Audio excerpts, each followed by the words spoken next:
భక్తుల పాలిట కల్పభూజయం దోసములన్నిటందునివి దోర్బల ధీబల దాత్రివంచు నీ బాసట వీడకే హృదయ పద్మమునందున గొల్తు నమ్మరో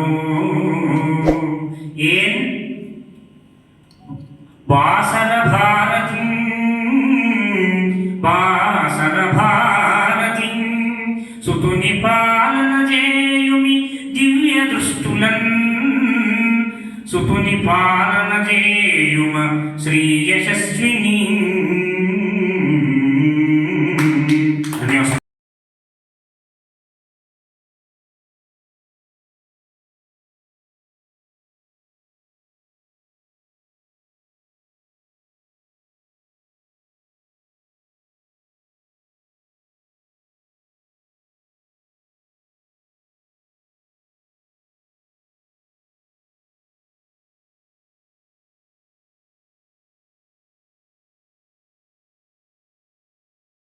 కనిపిస్తుంది. నాలుగవది తామర పువ్వు లేదా చక్రం పట్టుకుని నవకుంజల చిత్రశిల్పం. అట్లా శిల్పాలలో చాలా హంపి విరూపాక్షాలయంలో కూడా ఇట్లాంటి నవకుంజల చిత్రం ఒకటి ఉంది. పైన టాప్ మీద కర్ణాటక హరివేడు వేసలేశ్వర ఆలయం గోడలపై ఇట్లాంటి జంతువుల సమ్మేళనంగా గుంపు ఒక చిత్రం ఉంది. అంటే శిల్పాలలో కూడా ఉంది. అది కూడా పరిచయం చేస్తూ అక్షర శిల్పాలలోని గూఢకవిత్వాన్ని పరిచయం చేస్తున్నారు. ఇది 9 అధ్యాయంగా రచించినారు. మొదటి అధ్యాయంలో దాదాపు అనేక భాషల్లో వివిధ భాషల్లోని గూఢచిత్ర శిల్పాన్ని పరిచయం చేసినారు. ఉదాహరణకు ఒకటి మాత్రం చెప్తాను. ప్రత్యంకమంకురిత సర్వరసావతార తార నవ్యోల్ల సత్కుసుమరాజి విరాజబంధం ఘర్మోతరాంశురివ వక్రతయాతి రమ్యం నాట్య ప్రబంధమతి మంజుల సంవిధానం. ఈ శ్లోకంలో మొట్టమొదటి భాగం మొదటి అక్షరము ప్రతి స్థానంలో ఉండే అక్షరం ఇట్లా అన్ని చదువుకుంటూ ఉంటే ప్రసన్న రాఘవ నాటకం అని వస్తుంది. అది రహస్యంగా ఇమిడి ఉంది దాంట్లో. ఇది గూఢచిత్రం. ఇక రెండవ అధ్యాయంలో క్రియాగూఢం 6 విభాగాలు. ఆ 6 విభాగాల గురించి కూడా చెప్పారు. ఉదాహరణ 6 విభాగాల గురించి మాట్లాడే సమయం లేదు కాబట్టి ఒక్క స్వరచిత్రాన్ని గురించి ఒకటి చెప్తాం. రాజన్నవఘనశ్యామా నిస్త్రింశ కర్షదుర్జయ ఆకల్య వసుధానేత విత్రిశోడ్య రణే బహు. మహారాజా కొత్త మేఘం లాంటి నల్లని నీకట్టి అజేయమైంది. యుద్ధంలో భూమిపై కల్పాంతం వరకు చాలామంది శత్రువులు ఉన్నారు. తర్వాత ఏమైందో చెప్పే క్రియలు ఇక్కడ దూరంగా ఉన్నాయి. క్రియాశబ్దం మామూలుగా చదివే పాఠకుడికి అర్థం కాదు. ఎక్కడ ఉంది క్రియ అనుకుంటారు, కానీ ఆ క్రియలు దూరంగా నిక్షిప్తం చేసినట్టు ముగిస్తాం.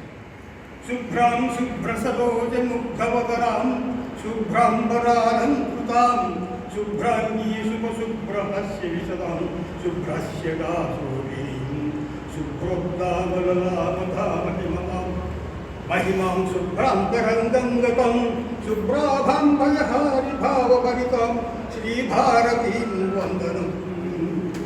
ఒక వ్యక్తి సేకరించి పరిశోధించి తయారు చేశాడు అంటే అబద్ధం. ఇది ఒక్కరి వల్ల అయ్యే పని కాదు అని అంటారు. కానీ మనకు ప్రత్యక్షంగా కనబడుతున్నది కళ్ళెదుగా వారి 5 సంపుటాలు, ఒక్కొక్కటి ఒక్కొక్క ఉద్గ్రంథం.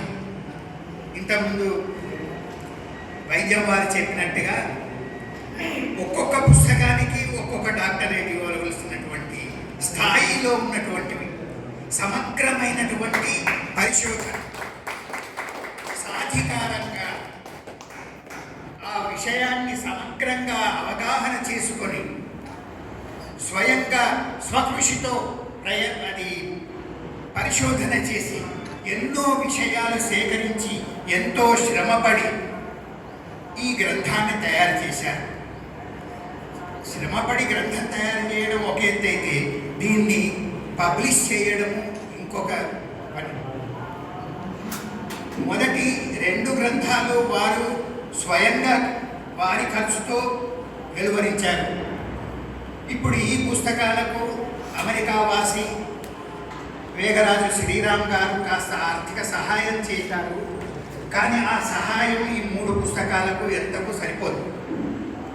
మళ్ళీ వారు ఖర్చు పెట్టుకొని ఇటువంటి ఉద్గ్రంథాలను వెలువరించారు.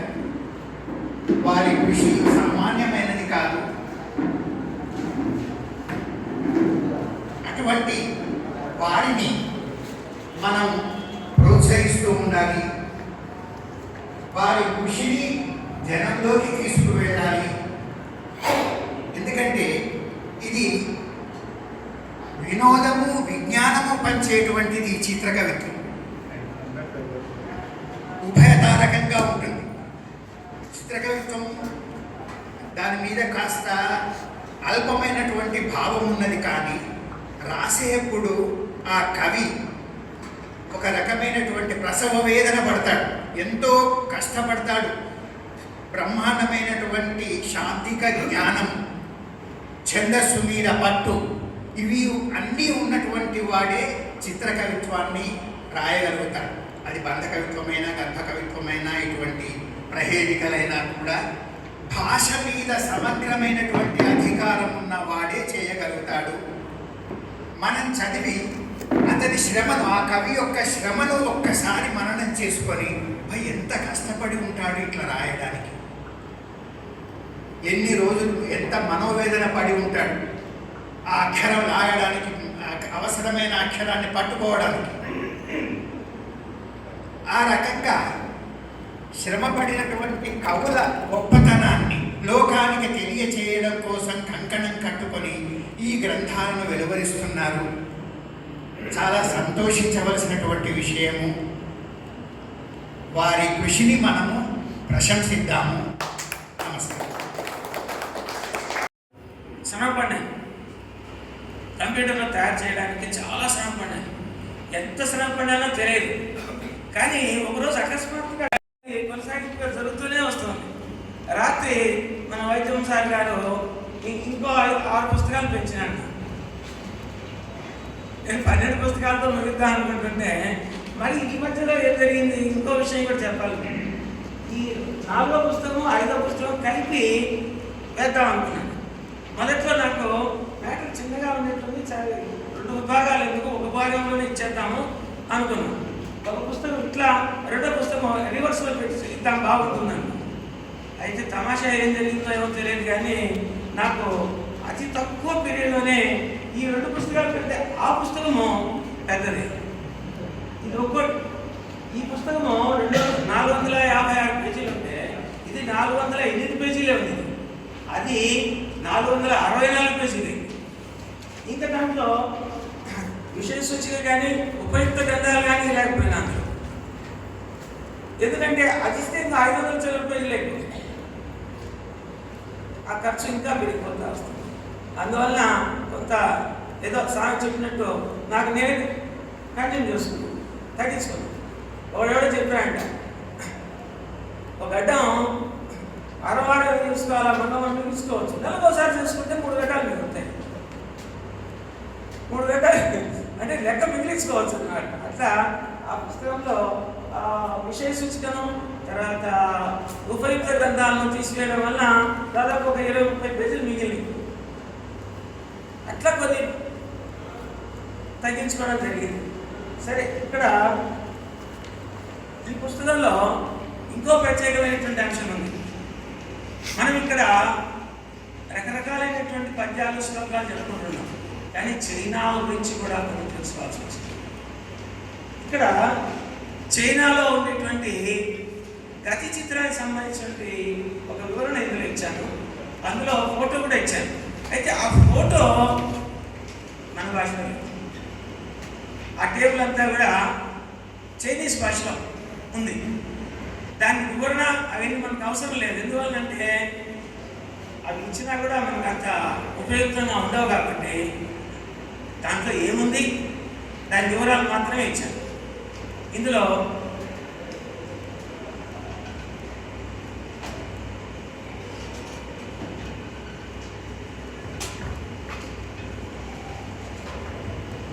సభా కల్పతరు వందే శాఖోపజీవనం.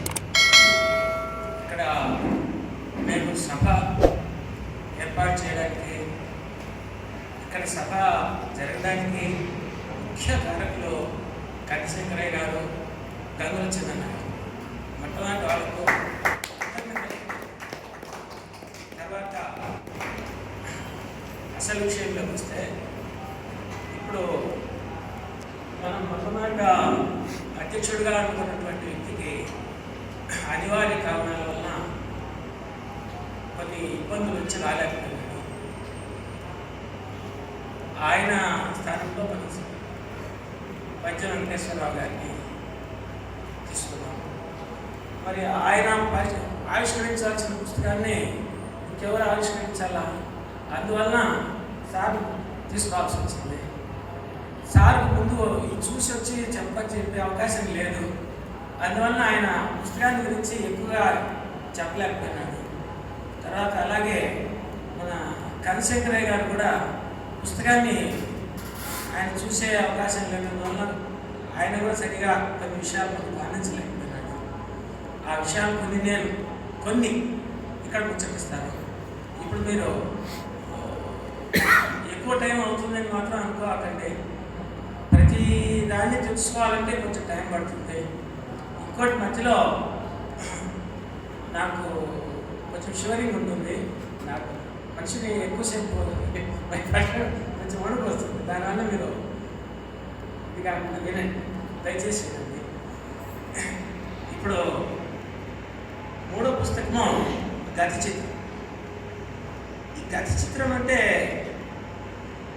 గతి అంటే మామూలుగా మన స్థితిగతులు అని చెప్తున్నాం, అంటే నడక అని కూడా చెప్పుకోవచ్చు. మరి నడక అని అర్థం తీసుకున్నప్పుడు ఇదే ఎవరి నడక ఇది? ఇందులో ఎవరు నడుకుంటుంది? అక్షరాల నడక, వర్ణముల నడక, అక్షరాల నడక, ఆ నడక గురించి. ఇందులో వర్ణాలకి ఏం నడకుంటుంది? ఇలాంటివన్నిటి కూడా ఇందులో చాలా విషయాలు చర్చించడం జరిగింది. దాదాపు 40 పేజీలు 50 పేజీల దాకా ఇంట్రడక్షనే ఉంది. తర్వాత దీన్ని తయారు చేసిన తర్వాత ఏల్చూరి మురళీధరరావు గారికి దీన్ని పంపించాను. దీనికి ముందు మాట రాస్తానని చెప్పి ఆయన అడిగితే రాస్తానని పంపించాను.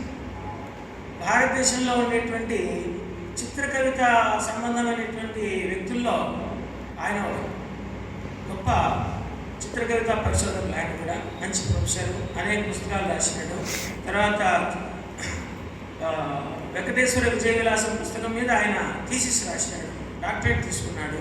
మరి అటువంటి వ్యక్తి రాస్తే బాగుంటుందనే ఉద్దేశంతో పంపించాను. అయితే మన అదృష్టం బాగలేదు, ఆయనకు ఆరోగ్యం సరిగా లేక రాయలేకపోయాను. తర్వాత నేనే దీనికి రాసుకోవాల్సి వచ్చింది. ఇప్పుడు దీంట్లో ఉండే ప్రత్యేకమైన విషయాలు ఏంటంటే, ఇప్పుడు మామూలుగా అప్పుడప్పుడు వాట్సాప్లో వస్తూ ఉంటుంది ఒక పద్యం లేదా ఒక శ్లోకం, ఇటు నుంచి చదివినా అటు నుంచి చదివినా ఒకటే, ఇది ఒక్క పద్యం దొరికింది, ఒక్క శ్లోకమే దొరికిందని అంటారు. కానీ నేను ఇక్కడ 7 పుస్తకాలు ఇచ్చాను. అలాంటివి 7 పుస్తకాలు ఇచ్చాను. ఒక్క పుస్తకం దొరికించుకోవడమే కష్టం, దానికి అర్థం తెలుసుకోవడం ఇంకా కష్టం. అలాంటిది ప్రతి దానికి అర్థం ఇస్తూ ఇచ్చాను. ఈ పుస్తకం ముఖ చిత్రం కూడా నేను ఈ విధంగా వేయడానికి కారణం ఏంటంటే, రాముడు కృష్ణుడు ఇద్దరు ఒకవైపు ఒకే చోట నిలబడిన, వాళ్ళు ఎప్పుడూ ఒక చోట ఉండరు, వాళ్ళిద్దరూ ఒకటే కదా, ఇద్దరు ఒకటే. కానీ ఒక చోట మనకు ఎక్కడ కనపడతారు? ఇట్లా ఫోటోలో చూసుకోవాల్సిందే. కానీ ఇక్కడ మనం ఇందులో ఎందుకు వాళ్ళని అట్లా పెట్టాల్సి వచ్చింది అంటే, ఈ సర్కిల్ ఒకటి ఇచ్చాను కదా, ఈ సర్కిల్లో ఇటు నుంచి చదివితేనేమో రాముడి పద్యం వస్తుంది, ఇటు నుంచి చదివితేమో కృష్ణుడి పద్యం వస్తుంది. అలాంటి సంస్కృతంలో 3 పుస్తకాలు ఉన్నాయి. 3 పుస్తకాలు ఉన్నాయి. తర్వాత హిందీలో ఒక పుస్తకం ఉంది. ఇంకా కొన్ని పుస్తకాలు సరిగ్గా దొరకలేదు, వాటి గురించి వివరాలు ఇచ్చారు. ఇది కాకుండా తమిళంలో 2 పుస్తకాలు ఇచ్చారు.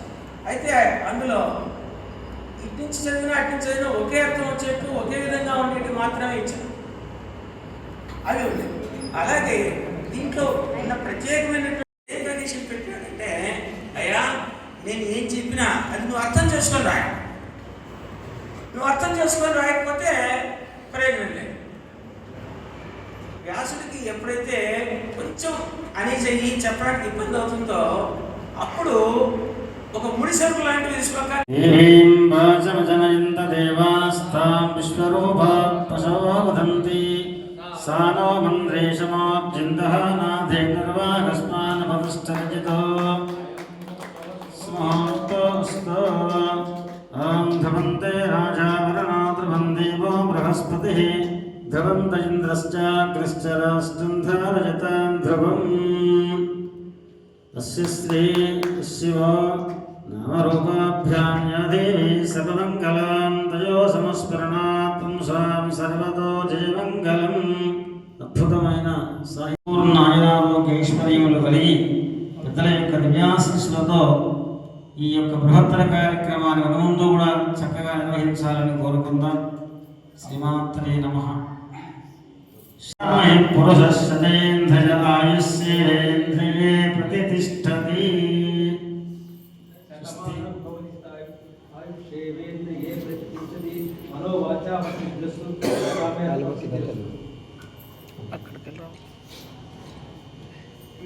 కోరుతున్నాను.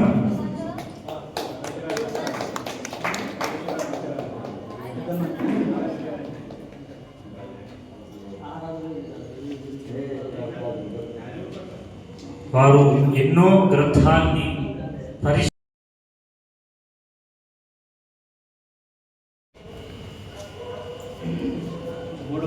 శంకరాభరణం బ్లాగ్ ఆ తర్వాత వాట్సాప్ బృందాలతో వేలాది మంది శిష్యుల్ని పద్య రచనోన్ముఖుల్ని చేసి అవధానుల్ని తయారు చేస్తున్నటువంటి గురువులు వారు. పద్యానికి నిలువెత్తు నిదర్శనం. వారికి సన్మానం జరగడం, ఆ కళా